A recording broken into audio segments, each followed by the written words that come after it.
Have you ever wished you could live forever with someone you love? What if that wish came true, but in the most horrifying way imaginable? Today, we're diving into one of Greek mythology's most heartbreaking love stories, where a goddess's oversight turns eternal love into an eternal nightmare. In ancient Greece, myths weren't just entertainment. They were profound explorations of human nature, divine power, and life's fundamental questions. These stories helped explain natural phenomena while teaching moral lessons that still resonate today. The Greeks understood that even their gods possessed human flaws, making them both relatable and terrifyingly unpredictable. Our tale begins with Eos, the radiant goddess of dawn. Every morning she'd rise from her golden bed in the east, painting the sky with rosy fingers as she heralded the sun's arrival. Eos was breathtakingly beautiful, with wings that shimmered like mother-of-pearl, and a chariot pulled by magnificent winged horses. But despite her divine nature, Eos had one very human weakness. She fell in love with mortal men. This wasn't unusual behavior for Greek deities.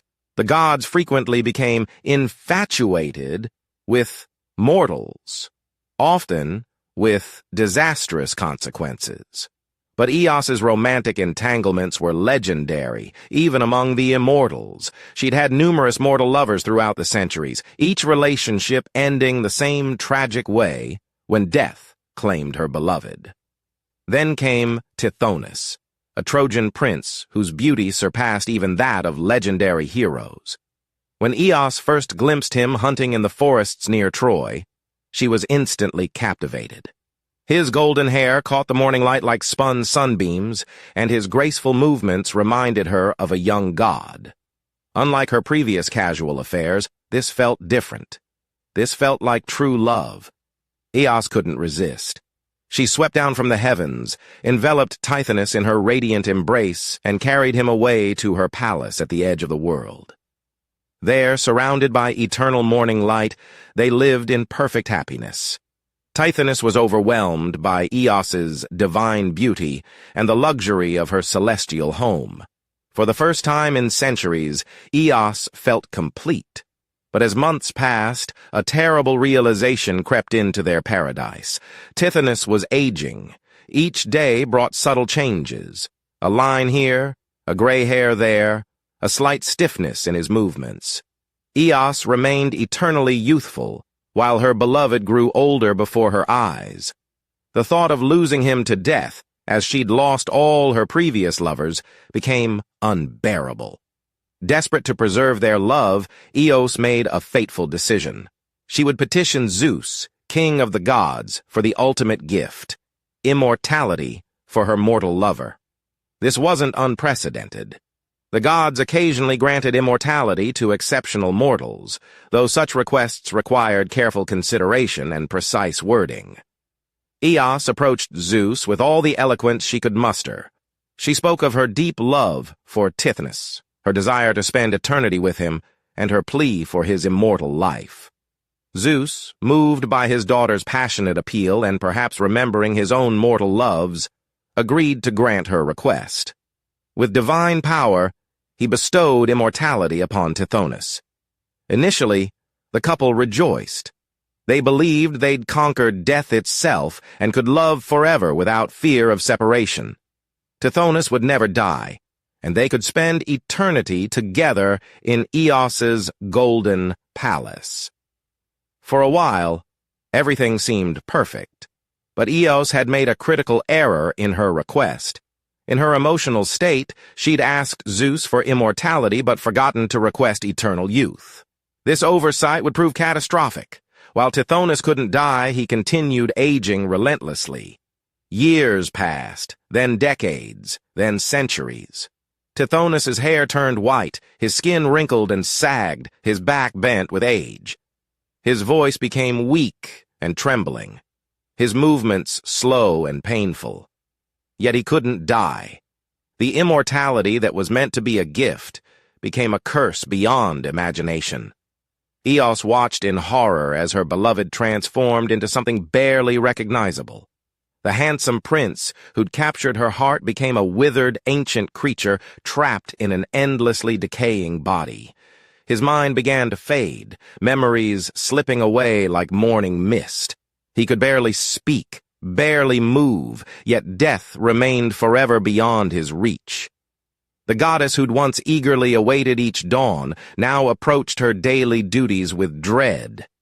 How could she face another day watching Tithonus's continued deterioration?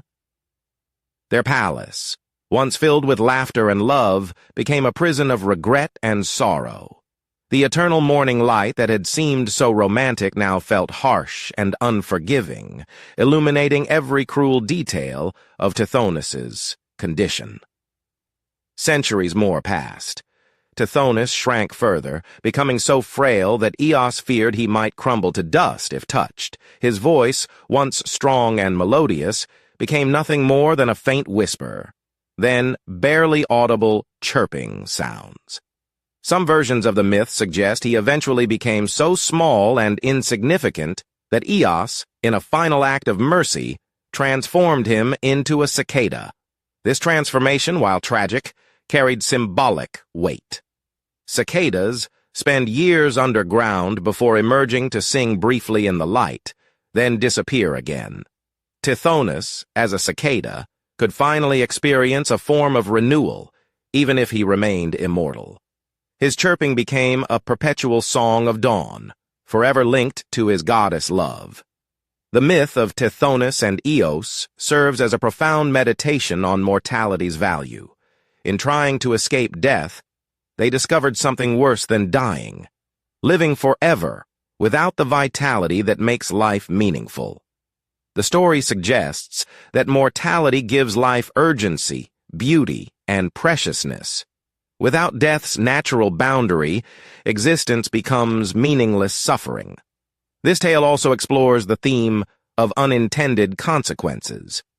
Eos's love was genuine, her intentions pure, yet her oversight created unimaginable horror. The myth warns that even divine power can't guarantee happiness, and that rushing into major decisions without careful consideration leads to disaster. The story resonates deeply with human fears about aging and death.